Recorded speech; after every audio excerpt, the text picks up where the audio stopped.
안녕하세요. 보험금 팔례방입니다. 2010년 이전 생보 재사망 특약 가입 후 2년 뒤 자살하였다면 보험금 청구권 소멸시효 완성 후 보험회사가 자살사망보험금 지급 거절은 신의성실의 원칙을 위배한 것이 아니므로 정당한지 여부에 대하여 대법원 2016-224183, 224190, 대구지법 2015나 308976, 308983 토대로 면밀히 살펴보도록 하겠습니다.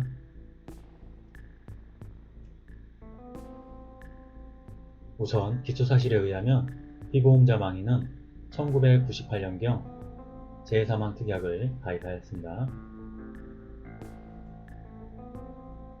그로부터 2년이 훨씬 지난 시점에 자택 복독 창문을 통하여 투신하였습니다.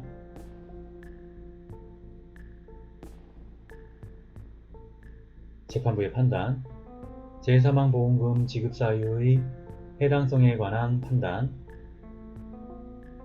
당해사건 약관 제15조 제1항 제1호는 피보험자가 책임기 시일로부터 2년이 경과 후 자살한 경우 특별히 재보험 사고에 포함시켜 보험금을 지급하겠다는 취지로 상호간 보험가입 당시 합의하였으므로 해석하는 것이 작성자 분리 원칙에 부합한다 할 것입니다.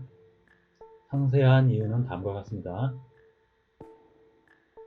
자살은 재해에 해당하지 않지만 자살 면책 제한 규정이 처음부터 적용될 여지가 없다고 해석될 경우 자살 면책 제한 규정은 애시당초 무의미한 규정이 됩니다.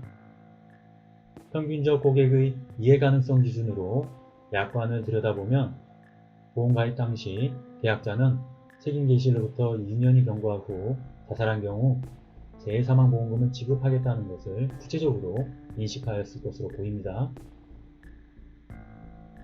또한 원고가 주장하는 대법원 판례들은 당해사건 약관이나 사실관계에 부합하지 않습니다. 따라서 원고의 주장은 기각합니다. 소멸시효 주장에 관한 판단, 원고의 소멸시효 완성 주장, 피고는 당해 사고일로부터 2년이 경과하도록 소를 제기하지 않았습니다. 따라서 재해사망보험금 청구권은 시효가 완성되었습니다.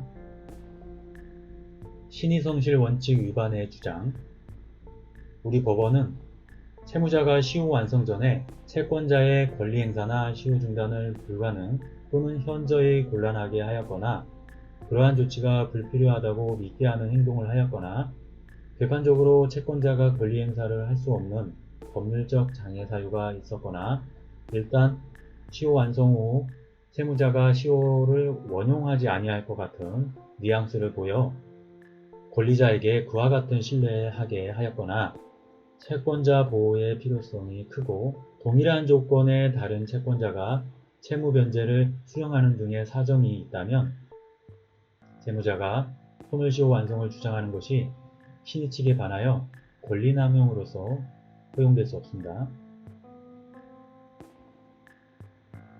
위 법리에 비추어 피고가 주장하는 사실만으로는 원고가 당해사건, 보험계약의 재해사망보험금 지급 채무의 존재를 알면서도 미지급 사유를 피고에게 알리지 않아 피고의 권리 행사를 현저히 곤란하게 하였다고 보기는 어렵고 달리 원고의 소멸시효 완성 주장이 신의 측에 반하여 권리남용이라고 볼 만한 증거가 전혀 없습니다. 따라서 피고의 주장은 기각합니다. 상세한 이유는 다음과 같습니다. 금감원의 분쟁조정례는 비판력이 없습니다. 대법원 판례들은 부책과 면책으로 혼재되어 있어 원고가 자살 사례의 경우에도 재해사망보험금을 지급해야 한다는 사실을 알거나 알 수 있었다고 보기는 어렵습니다. 보험회사의 소멸시효 주장을 권리남용으로 배척한 판례는 당해사건 약관, 사실관계에 비추어 원용할 수 없습니다. 피고는 단소를 제기하기 전에 금감원에 민원을 제기한 것 외에는 다른 조치는 하지 않았습니다. 따라서 원고는 재해사망보험금 지급 채무가 존재하지 않습니다. 예비적 반소 청구에 관한 판단. 위에서 언급한 바와 같이 피고의 주장은 받아들이기 어렵습니다. 따라서 원고는 피고에게 재해사망보험금을 지급할 책임이 없습니다.